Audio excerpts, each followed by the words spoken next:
ગાંધીનગરમાં ગુજકો માસોલ અને જોર્ડનની કંપની એમએનજીના સંયુક્ત ઉપક્રમે ખેડૂત પરિસંવાદ કાર્યક્રમનું આયોજન કરવામાં આવ્યું હતું.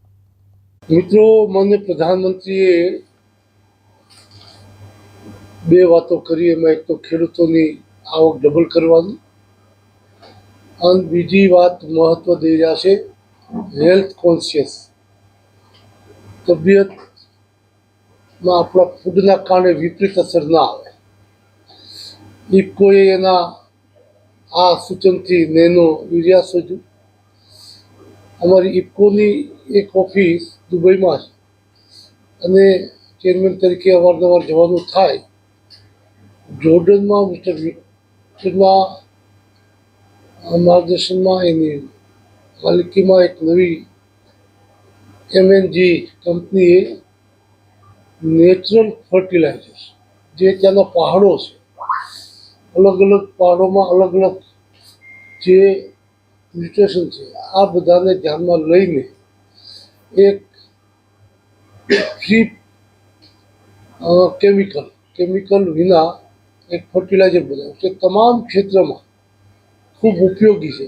આ બધા રિપોર્ટો કૃષિ ક્ષેત્રે ચર્ચા થાય તો જોતો ને જોયા અને મેં એને આમંત્રણ આપ્યું કે આપ ભારતમાં પધારો અને અમને તમારા વિશે જે છે આ વિગતો એ અમારા વૈજ્ઞાનિકો, અમારા કૃષિ ક્ષેત્રના જાણકારો, ફર્ટિલાઇઝર ક્ષેત્રે જાણકાર, કૃષિ યુનિવર્સિટીના અમારા અધિકારીઓ અને જાણકાર સાથે શેર કરીએ.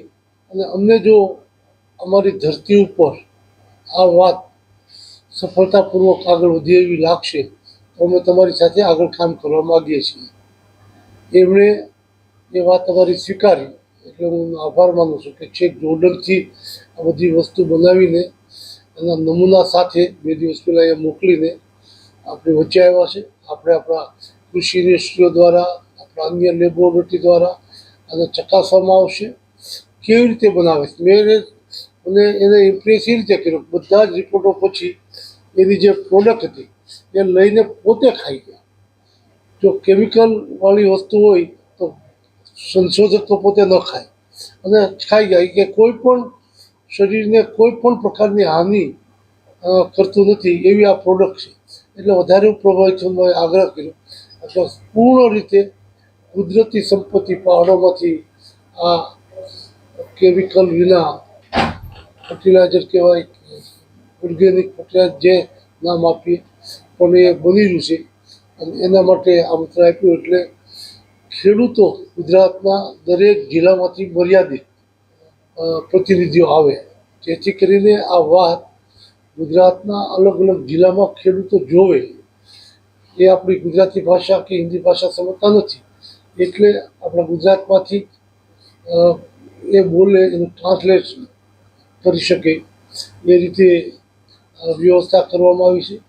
ડૉક્ટર ભરતભાઈ પટેલ ફર્ટિલાઇઝર એટલે ઓર્ગેનિક માન્ય પ્રધાનમંત્રી જે રીતે માર્ગદર્શન આપ્યું છે એવું એના વિસ્તારમાં ને અહીંયા ખૂબ સારું કામ કર્યા છે. એને પણ મેં આમંત્રણ આપ્યું કે આ પધારીને જો રાષ્ટ્રના હિતમાં હશે, ખેડૂતોના હિતમાં હશે તો ટેકાના ભાવથી ખેડૂતોને રાહત થાય. પરંતુ આવક વધારવા માટે ઇનપુટ, જે વહીવટી ખર્ચ, જે વાવેતરનો ખર્ચ છે એ ઘટે તો પણ આવક વધારવામાં એક ફાયદો થાય. આ પાસું ટેકાના ભાવ પ્રધાનમંત્રી નક્કી કરે છે. આ પાસું જે ખર્ચાળ ખેતી છે એને ઓછો ખર્ચ આવે અને ઉત્પાદન વધારે થાય એ દિશામાં પણ ખેડૂતોને આવક વધુ મળે એ દિશાનું પ્રથમ વખત ગુજકો માસોલના માધ્યમથી ગુજરાતને તત્કાલીન અને આવતા દિવસોમાં જો સફળ થાય તો પૂરા દેશને એક નવી ક્રાંતિ લઈ જવા માટેનું કદમ ગુજકો માસોલ મારફત આગળ વધશે.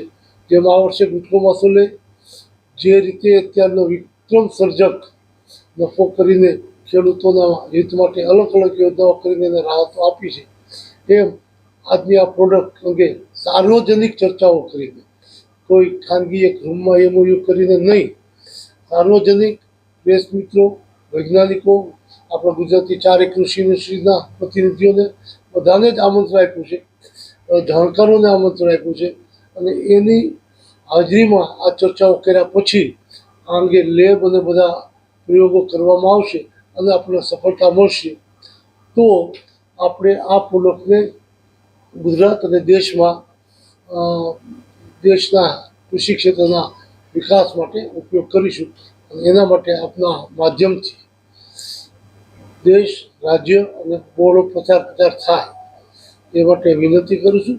આપ સૌ સવારમાં અહીંયા પધાર્યા એ બદલ આપનો આભાર માનું છું.